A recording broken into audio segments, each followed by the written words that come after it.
রোবটের মতো হেঁটে গেল দাদির রুমে। মেহেরুন্নেসা হাত দিয়ে দেখিয়ে দিলেন উনার পাশে বসার জন্য। আজ আর গায়ে লেগে বসলো না নুসরাত, নির্দিষ্ট দূরত্ব রেখেই বসলো। আজ এত চুপচাপ হইয়া রইছস কেন? পেট ব্যথা করছে। মেহেরুন্নেসা বুঝে নিলেন যা বোঝার, প্রতি মাসেই এরকম হয়। পেট ব্যথার জন্য 2-1 দিন বাঁচাল মেয়েটা চুপচাপ হয়ে যায়। বাড়িতে বড় চাচা বড় ভাইয়েরা থাকায় আজ আর চিৎকার করছে না, না হলে চিৎকার করে বাড়ি মাথায় তুলে ফেলতো। মেহেরুন্নেসা মাথায় হাত বুলিয়ে দিলেন, দোয়া পড়ে ফু দিয়ে দিলেন। কইমা যাইব পেট ব্যথা আইজ রাতের মধ্যে, চিন্তা করবার লাগবো না। আর আরসের থাইকা দূরে থাকিস, ও তোরে মনে হয় পছন্দ করে না। শুধু মাথা নাড়ালো। পেট এক হাত চেপে নিজের রুমের ভেতরে ঢুকে ঠাস করে দরজা লাগিয়ে দিল। আরও এসেছিল ল্যাপটপ দেওয়ার জন্য। নক করার আগে ঠাস করে দরজা লাগানোর জন্য অপমানিত বোধ করল। আমাকে অপমান করার জন্যই দরজা লাগিয়েছে এভাবে ঠাস করে। নিজ মনে মন গড়া কথা ভেবে নিল। ওপাশের মেয়েটা জানতেও পারল না দরজার বাহিরে কেউ দাঁড়িয়ে আছে। ইসরাতের ভার্সিটি থেকে বের হয়ে দেখা হলো জায়ান আর মোমোর সাথে। দুজনে ফুচকা খেতে বের হয়েছে। সামনে একটা শপিং মলের উপরের তলায় দারুণ ফুচকা পাওয়া যায়, দুজন ওখানে গেলে যেতে পারো। ইশরাত, তুমিও জয়েন করো আমাদের সাথে। মোমোর মুখ চুপসে গেল। ইসরাত সেটা খেয়াল করে না করে দিল। আমায় বাসায় যেতে হবে ভাইয়া, নুসরাত একা বাসায়, ও বোরিং ফিল করবে।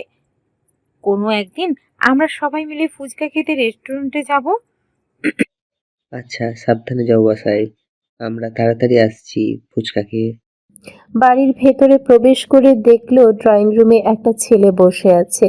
ইসরাত সালাম দিয়ে পাশ কাটিয়ে চলে গেল। লিপি বেগম কিচেন থেকে ডেকে বললেন, আর আচ্ছা আরুষের রুমের বাহিরে থেকে বলল, ভাইয়া, আপনার ফ্রেন্ড আসছে। বড় আম্মু বলেছে নিচে যাওয়ার জন্য। আপনার ফ্রেন্ড ড্রয়িং রুমে বসে আছে।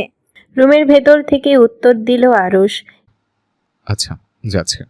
ইসরাত মেহমানের কথা বলে রুমে চলে গেল। বিছানায় তাকিয়ে দেখলো নুসরাত শুয়ে আছে। ঘড়ির দিকে তাকিয়ে দেখলো 2টা বাজে। পেট ব্যথা কমেছে? কমেছে। আর একটা ওষুধ খেয়ে নিস। আচ্ছা। কথা বলা শেষ করে শাওয়ার নিতে চলে গেল। শাওয়ার শেষ করে বের হয়ে আসলো ইসরাত। ইসরাত লেডিস গেঞ্জি আর প্লাজো পরছে। নুসরাত ইসরাতকে জ্বালানোর জন্য বলল, আজ কিভাবে গেঞ্জি পরলি? দাদা দেখলে অজ্ঞান হয়ে যাবে। তার সুশীল নাতনি এসব কিভাবে পড়ছে? ও তো এইসব পড়তে পারে না। দূর, গরম প্রচুর লাগছে।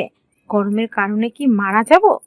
রুম থেকে বের হলে 3 পিস পরবো। তুই দাদির মতো ঠেস দিয়ে কথা বলা শিখে গিয়েছিস।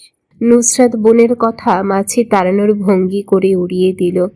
মাহাদি ইহসানের পদধূলি কিভাবে আমাদের বাড়িতে পড়লো? না, তেমন কিছু না, রুমে গিয়ে বলছে। এরই মধ্যে লিপি বেগম ও রুহিণী নাস্তা নিয়ে হাজির হলেন। নাস্তার টেবিলে রাখে কিচেনে চলে গেলেন 2 বন্ধুকে একা ছেড়ে দিয়ে। অনিকা উপরে থেকে একটা অপরিচিত ছেলেকে বসে থাকতে দেখে দৌড়ে নিচে নেমে আসলো। চেনা নেই জানা নেই ছেলেটার গায়ে গা লাগিয়ে বসে গেল। আরশ চোখ বড় বড় করে তাকিয়ে অনিকাকে ধমক দিল। বজ্রকণ্ঠে ধমক শুনে বাড়ির কর্তীরা কিচেন থেকে বের হয়ে আসলেন। আরিশা, ইরহাম, ইসরাত, মোমো, জায়ান সবাই 2তলা থেকে দৌড়ে নিচে নেমে আসলো। লিপি বেগম বললেন, অনিকার দিকে চোখ রাঙিয়ে তাকিয়ে চিবিয়ে চিবিয়ে বলল, ও ম্যানার জানে না, ওকে ভালো করে ম্যানার শিখিয়ে দেবে। আর অনেকে তোকে যেন দ্বিতীয়বার এমন করতে না দেখি, দেখলে তোর গালগুলো থাপড়ে লাল করে ফেলবো। অসভ্য মেয়ে, বড়দের সাথে কিভাবে থাকতে হয় কেউ শেখায়নি। সবাই ওপর থেকে নিচতলায় নেমে আসলেও নুসরাত উপরের তলায় দাঁড়িয়ে দাঁড়িয়ে আরশকে দেখতে লাগলো। ওখান থেকে দাঁড়িয়ে সকলের অগোচরে আরশকে মিডিল ফিঙ্গার দেখিয়ে বলল, বাল করবেন, শালার এত ভাব কোথা থেকে আসে রে? ইসরাতের চোখ হঠাৎ 2য় তলার দিকে গেল। মুখ ফসকে বেরিয়ে আসলো, মেয়েটা এসব কি করছে? নিশ্চুপ পরিবেশে ইসরাতের কথা অনেক জোরালো শোনালো। সবাই ইসরাতের চোখ অনুসরণ করে উপরে তাকিয়ে দেখলো আস্তে আস্তে হেঁটে নুসরাত রুমের দিকে যাচ্ছে। আরশ ভ্রু কুঁচকে তাকিয়ে থাকলো শ্যামলা বর্ণের মেয়েটার দিকে।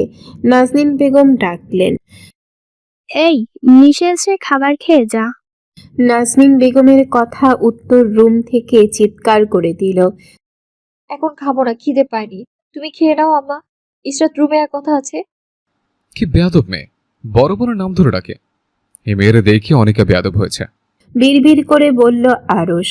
পাশে দাঁড়িয়ে শুনছিল মাহাদি। কণ্ঠ নিচে নামিয়ে বলল, দুপুরের খাবার শেষে সবাই যে যার রুমে রেস্ট করতে চলে গেল। ইসরাত ছাদে গিয়ে শ্বাস নিল। মুক্ত বাতাসে শ্বাস নিয়ে নিজেকে কেমন মুক্ত মুক্ত লাগছে। ছাদে প্রাচীর ঘেঁষে দাঁড়ালো। কোনো জায়গায় রং উঠে গিয়ে শ্যাওলা পড়ে গিয়েছে। বাড়ির ছাদ থেকে ফসলের জমি দেখা যায়। ফসলের জমি খালি পড়ে আছে। পেছন থেকে কারোর পায়ের শব্দ শুনে ঘাড় ঘুরিয়ে পেছনে তাকালো ইসরাত। জাইনের হাতে সিগারেট আর লাইটার দেখে চুপচাপ পাশ কাটিয়ে চলে যেতে চাইল, কিন্তু তা আর সম্ভব হলো না।